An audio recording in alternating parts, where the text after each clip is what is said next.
Hello plant people, it's Nora here, also known as the Leca Queen on Instagram. Thank you so much for joining me today on my channel where we discuss all things indoor plants. Today we're going to talk about a very interesting topic and something that affects a lot of people who grow their plants in a semi-hydroponic setup using pond, leca, whatever substrate you might want. Algae. Algae is, that slimy green looking substance that you can see inside people's pots. It doesn't look very good, at least not to me anyway.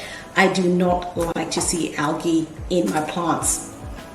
Now, what is algae and where does it come from and why does it grow in a semi-hydroponic setup? Well, algae spores found everywhere. Algae is everywhere.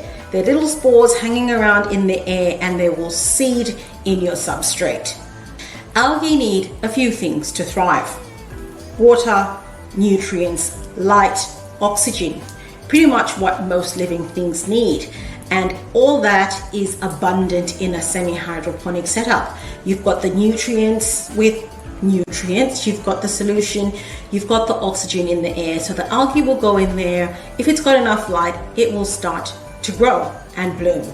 So I've got my Hoya Jennifer and my Hoya Velosa here. I got them a few weeks ago, put them into Leca, and they've been living in a semi-hydroponic setup.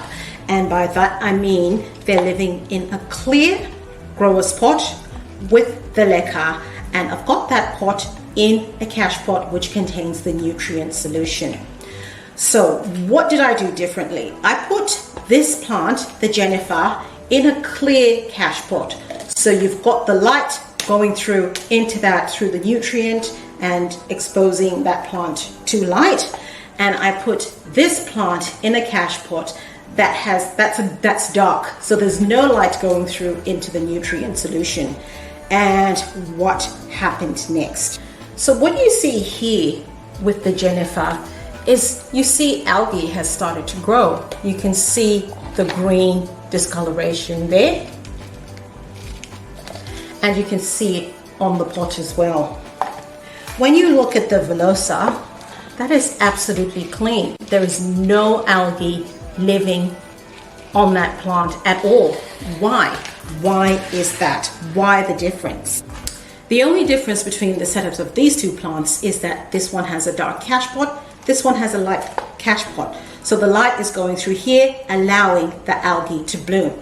The light is not going through there, so the algae does not have optimal conditions and it does not bloom. And it's just basically as simple as that. So what is the problem with having algae in your semi-hydroponic setup anyway?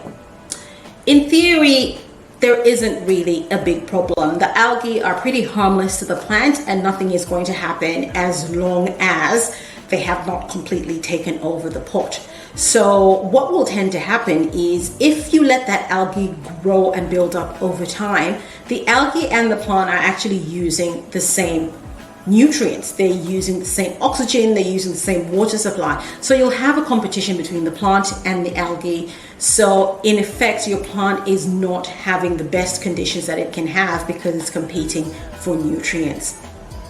What might also happen is if you've got a lot of algae growing, the algae will grow, it'll die, it'll grow, it'll die, and all those dead algae will be suspended in your nutrient solution.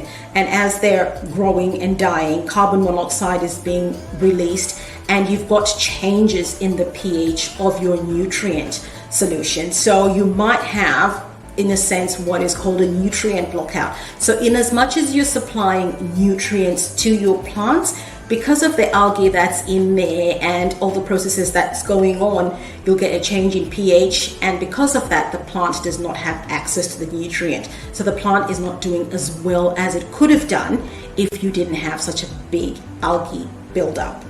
But yeah, apart from that, algae is not going to kill your plants, so it's fine. But I generally do not like to have algae in my plants. It's a problem I don't even want to deal with at all. So I always put my plants in a cache pot that's covered. And how do I do that? It's very simple. I just get that pot, I get some tape, I cover the pot with the tape, and I get a pot that's dark. That's really just as simple as that.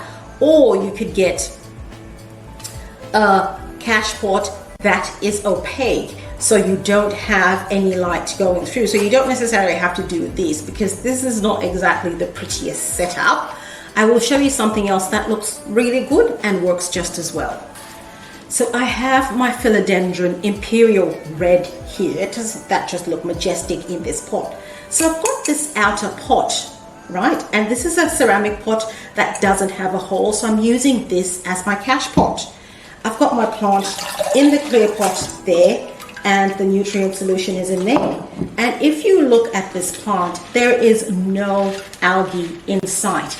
Absolutely none. Why? Because there is no light going through to this nutrient solution. So it's really just as simple as that. So I then don't have an algae problem at all. I don't have to start thinking about what I'm going to do with this algae, because I have prevented it. Because as you know, guys, prevention is better than cure. So I like to go down the prevention route. That's pretty much what I do. It's simple, not high cost. All you need is some tape, or if you don't have too many plants, you can get a lovely ceramic pot, and you will not ever have to deal with algae. But on the chance that you do have an algae situation, so like this plant over here, what I will do with this Jennifer is go and wash off this cache pot, wash off the Leca, and if there's too much algae, I'll just change the Leca over. So just get some fresh, clean Leca that's been pre-soaked and change the Leca, and of course I will then put this plant in a setup like this so it doesn't get light exposed to it, and everything's fine. So that's it about algae in a semi-hydroponic setup. Thank you very much for joining me. I'll see you next time. Bye.